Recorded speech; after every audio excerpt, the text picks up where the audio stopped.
want to talk a little bit about your guys' thought process with me coming into the league. Obviously, you were both from Columbia, so you had, known about me and things like that. But I've been through a lot. The Clippers doctor, spread the report throughout the league that they didn't know. They weren't sure if I'd be able to play basketball, considering my injuries. And a lot of teams were scared away by that. I remember the first time I got on the phone with the Nuggets was with Tim Connelly on the day of the draft, because my agent wanted to kind of create a floor, like, okay, if he drops it here, this team will take him. So I had no idea going into the draft what was going to happen. What were those conversations like behind doors about me? Well, my Michael Porter Jr. story first starts, I think you were in 7th or 8th grade. A friend of mine sent me this link of some unknown skinny kid going up for a dunk. Yeah. And I was like, wow. I was like, they're like this kid's supposedly the best 8th grader in the country. And I was like, wow. I was like, I've never seen an 8th grader look at the rim almost like you were. And then I was like, wait a minute. I'm like, that's Jeff City's gym.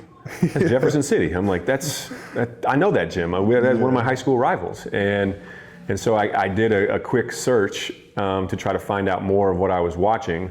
And I was quickly told that Central Missouri had, one of the best players in the country. And because I was like, that section of the country doesn't produce talent, like you.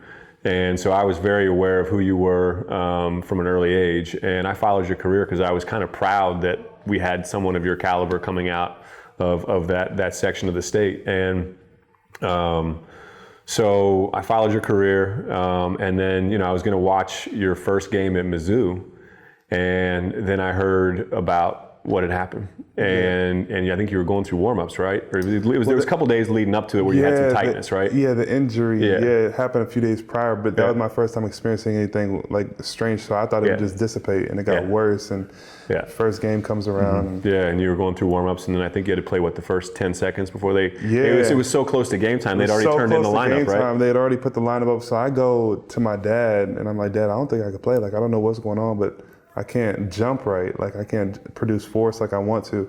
And then we went to the coaches, and they were like, okay, you just have to start the game because big national TV game, number one player in the country going to the University of Missouri, which never happens. And then, so I had to play the first 10 seconds and came out. Yep.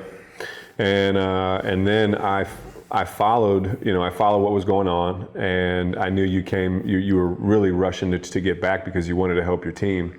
And that told me a lot about your character. If you were already thinking about the pros, which is a natural thing, I think that there's probably part of you that wants to think ultra long term in that scenario. And I'm sure there was people around you, but it also told me that there was a person inside of that player that was really competitive, that wanted to get out there, and you wanted to help your teammates. And so, as I watched that spring kind of evolve and I heard about your draft workouts, leading into that week, I thought your floor in the draft, I think Chicago had 7 or 8. But I also knew that when you were healthy, you were probably the best, if not one of the top 2 or 3 players in that draft. And we had just missed the playoffs by 1 game that year.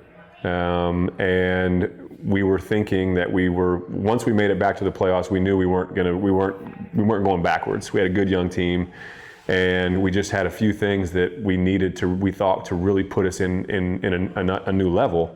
And so the day of the draft, I remember coming over, and Tim had called me the night before the draft, and he goes, "Hey, I'm just going to put something on your radar." I was like, "What's up?" Because by missing the playoffs by 1 game, we picked 14 in the lottery. Yeah. And so Tim called me. He's like, "Hey, I want to put something on your radar." And I'm like, "What's up?" And he goes, "I heard something from a buddy of mine that Chicago might pass." And I'm like, "I thought you told me earlier today that was Michael's floor."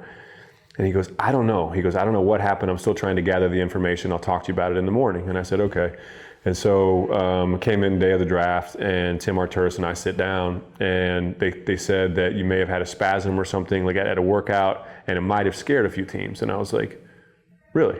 I was like, "This is just, can we get more data on it? Is there any kind of," and they're like, "We're still trying to piece it together, but he could fall." And I was like, "What do you mean he could fall?" And I was like, guys, I was like, that skill set does not grow on trees. I was like, what do you mean he could fall? And they're like, well, the teams could get scared of the back. And I said, okay. And so then I rang my dad, and he came down that afternoon, and then the four of us, Arturas, Tim, myself, my dad, and we pulled Coach Malone in as well. And we said, look, if he's there, we're going to take him. Mm-hmm. And we got all our doctors in, and it was a really great group experience because we all had to put our heads together from our own perspective. Tim and Arturas knew that they believed in your skill set and your talent. And then you had Coach Malone, who was understanding that this is something that was going to play out over multiple years. Yeah. Whereas a lot of coaches, and this is their job. Coaches have one responsibility: that's win the next game. To win, yeah. And so you have to put. And then our perspective is even further. It's how can we create the best talent over time? And so when your name was still there, it was a no-brainer for us. It might sound funny to some people, but I was really worried that you referenced a team that had 2 picks ahead of us, mm-hmm. and I thought somebody might take a chance. Somebody's got to take a chance. Yeah. And I think they may have if it wasn't for their doctor that was doing the main analysis on me that day. And so our decision in the room that day, when we all kind of walked out after discussing the different concerns and thoughts from all of our own perspectives, was we'll never have a chance to draft another player like you, especially at that point in time with the group of players that we had, the skill set that you brought, and you could raise our ceiling immensely. But we knew it wasn't going to be right away. And so we had to, once we drafted you, we got you in. We let our doctors take a look at you. We made sure that you felt like one of the family. And we knew that there was going to be a long journey ahead. And I think you may have known, but you may, looking back, you maybe didn't even realize what you were going to have to go through. And so, you had another surgery. We sat you out that whole first year. We tried to make you feel like you were part of the group. Hopefully mm-hmm. you did, even though you weren't getting to play. But I remember coming over to training camp that first year when I don't even think you could play. All you could do was just do standstill shooting. Yeah. And our shooting coach at the time was it Mark Price? Mark Price. Yeah, Mark Price. See, I remember. And Mark and I were standing there, and I was like, Mark, what do you think of our group? And he goes, wow, there's some really good young players. And that was when he started to ask about Nicola. Nicola was just starting to really show, the level that he could dominate. And I was like, what do you think? And he goes, I think you got a really great group here. He goes, but I'll tell you what. He goes, best shooter in this gym can't play right now. Yeah. And I was like, you're talking about Michael, right? And he goes, yep. He goes, I'm talking about Michael. He goes, take your time with him, be patient. But he goes, that guy's the best shooter in this gym. Mm. And I said, well, that's our plan. And so, over the course of that year, and then I think your first full season was the COVID year, right? Yeah, is that my right? first full season was the first half of the season. Yeah. And then we go to the bubble. Yeah, that was my first full season. And so I saw an important step out of you, which was over that first, 6 months of the season. I think, you were up and down as any rookie is going to be. You're learning how to play. You're learning how to where you fit in the different roles, and you're learning how to play with some of these guys around you. And then the season stops, like right around this time 4 years ago. COVID hits. We go into our cocoons, and then we emerge in the bubble a few months later. And you went from a rookie to a second-year player in that little 2-month span. In that gap, yep. Yeah. And so when you came into that bubble, I saw a different Michael. I saw a more confident Michael. I saw one that knew how to fit within our team, but also when to really use your own skill set to drive us forward. And I remember you hitting some big shots in the bubble, and seeing our team really start to believe in each other. And I'm getting goosebumps thinking about it. That's crazy. But then you come out of that, and it's kind of a very short off season. We lose Jeremy, we replace him with Aaron, and then Jamal gets hurt. And so I knew there was a special group in there, and then you have to wait almost 2 years. And that required a lot of patience on our end. And we never even remotely thought about veering off the path of the roster that we had. And now that we got everybody healthy, I could see that you guys last fall, there was a little bit of a period where, you kind of had to play your way into it again. Jamal had to play his way into it again, gain that confidence in your body.